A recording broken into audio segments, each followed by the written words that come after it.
தீன் இலாஹி என்றால் இது கடவுளின் மதம் என்று பொருள். அவர் அந்த புதிய மதத்தை தொடங்கும் போது நிறைய பேர் அவரை எதிர்த்தார்கள், அவரை சபித்தார்கள், அவருக்கு சாபமூட்டினார். அக்பர் ஒரு அரசனாக இருந்தபடியால் அக்பரை எதுவுமே செய்ய முடியாமல் இருந்தது. அவர்கள் குர்ஆனில் சொல்லப்பட்ட சிறந்த விஷயங்களையும், இந்து மதத்தில் சொல்லப்பட்ட சிறந்த விஷயங்களையும், பைபிளில் சொல்லப்பட்ட சிறந்த விஷயங்களையும் தேர்ந்தெடுத்து தீன் இலாஹி என்ற மதத்தை அக்பர் உருவாக்கினார். தீன் இலாஹி என்ற ஒரு மதத்தை அக்பர் உருவாக்கினார்.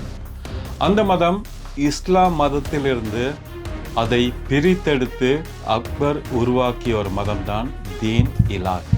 இந்த மதத்தில் உள்ள சிறப்பு என்னவென்றால், இஸ்லாமிய மத கொள்கைகள், இந்து மத கொள்கைகள், கிறிஸ்தவ மத கொள்கைகள் மற்றும் சிறந்த கொள்கைகள், மத புத்தகங்கள்.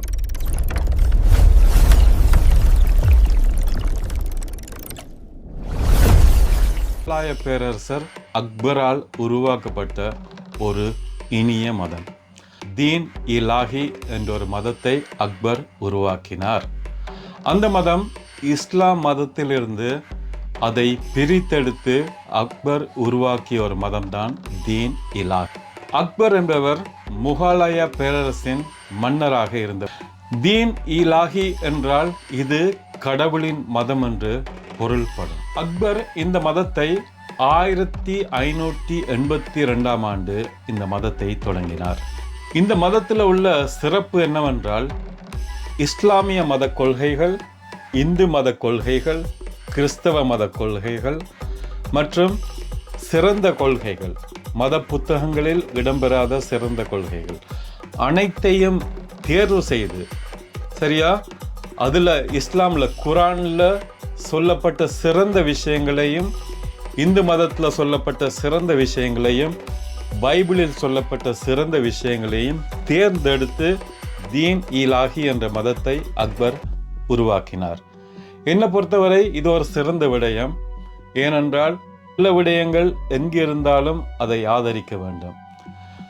அதைத்தான் அக்பர் அவர்களும் செய்திருக்கின்றார். ஒரு புதுசாக ஒரு புத்தகத்தை உருவாக்கினார். அதுதான், அந்த புத்தகத்தின் பெயர்தான் தீன் இலாஹி என்ற ஒரு மதம்.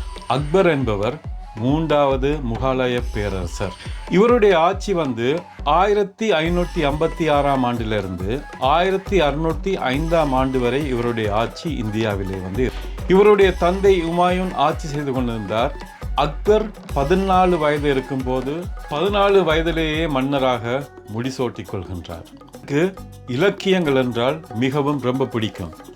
உலகத்தில் உள்ள அனைத்து இலக்கியங்களையும் சேகரித்து தனது நூலகத்திலே புத்தக வடிவமாக்கி வைத்திருந்தார். அக்பர் ஒரு நூலகத்தை உருவாக்குகின்றார்.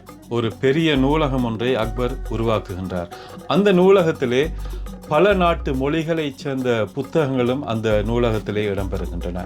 அந்த நூலகத்திலே லத்தீன், கிரேக்கம், பாரசீகம், உருது,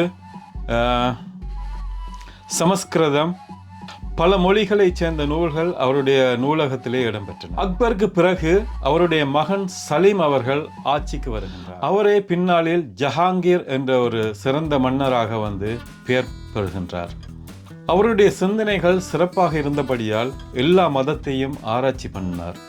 எல்லா மதத்தையும் ஆராய்ச்சி பண்ணி எல்லா மதத்தில் உள்ள சிறந்த தத்துவங்களை, சிறந்த விடயங்களை பிரித்தெடுத்து அதை தனது மதத்திலே சேர்த்து கொண்டார். அவர் அந்த புதிய மதத்தை தொடங்கும் போது நிறைய பேர் அவரை எதிர்த்தார்கள், அவரை சபித்தார்கள், அவருக்கு சாபமூட்டினார். அக்பர் ஒரு அரசனாக இருந்தபடியால் அக்பரை எதுவுமே செய்ய முடியாமல் இருந்தது. அவர்கள் யாரெல்லாம் அக்பருக்கு எதிராக கூக்குரல் எழுப்பினார்களோ அவர்களெல்லாம் பின்னாளில் அக்பரின் மதத்தை தழுவினார்கள்.